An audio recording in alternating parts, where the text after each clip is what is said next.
Hey guys, Trace and Olivia here for Signal by Sony, and we are back from CES 2014 in Las Vegas. What an awesome show. Tennis rackets that have Bluetooth in them, TVs, so much cool stuff. 4K concept products, we saw it all. Now last week we gave you guys a first look at new gear announced at CES. And since then we have seen a ton of great questions get posted on sites like YouTube and Facebook and Twitter. So we're here today to help answer a few of those.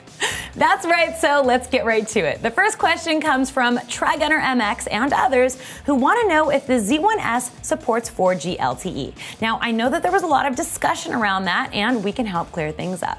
So yes, the Xperia Z1s will support 4G LTE. And since we are on the topic of Xperia phones, Mick Librando asks, the Xperia Z1s and Z1 Compact, is it the same or not? So the two phones are really similar, but there are some slight differences. Let's start with storage. The Z1s has 32 gigs of storage and the Z1 Compact has 16 gigs.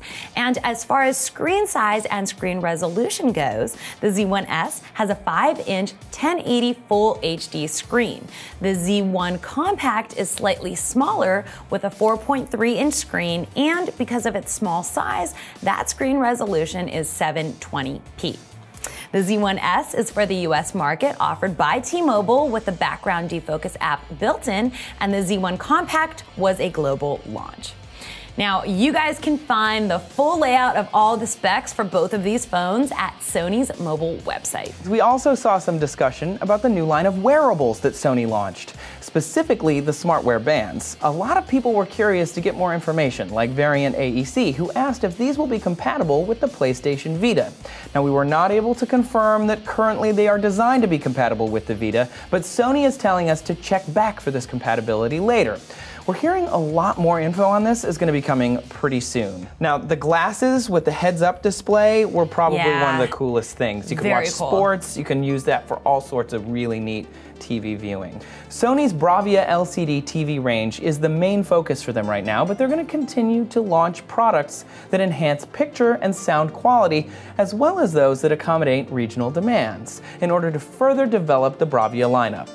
Plus, they will work to develop and commercialize next-generation displays, such as organic EL and crystal LED displays.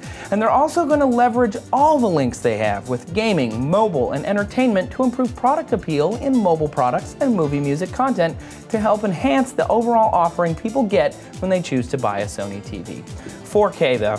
I mean, I can't even talk about it. It's just too beautiful. You have to experience it. You have to experience it. I love watching when you see somebody actually see 4K for the first time. Amazing. It's like a life changer. Changes everything. All right, so speaking of 4K, the next questions are about Sony's new 4K Handycam. It's funny, Trace, because on the floor I kept hearing people say 4K for 2K because of that 2K price point. It's pretty low for a 4K camcorder. Gary Piazza asks, frame rates. Can I do slow-mo with this thing? Okay, so this is an answer in a few parts here. The camera has the ability to do 24p and 30p, so no, not in 4K. However, other options are available within other resolutions.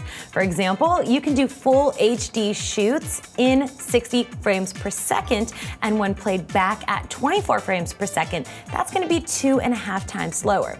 720p shoots in 120 frames per second, and when played back at 24 frames per second, that's gonna be 5 times slower. Now, speaking of frame rate, Bozinger wanted to know why the 4K Handycam does not support 60 frames per second. 60 frames per second is available on other resolution settings. On 4K, that data rate at 60 frames per second would exceed 100 to 150 megabits per second.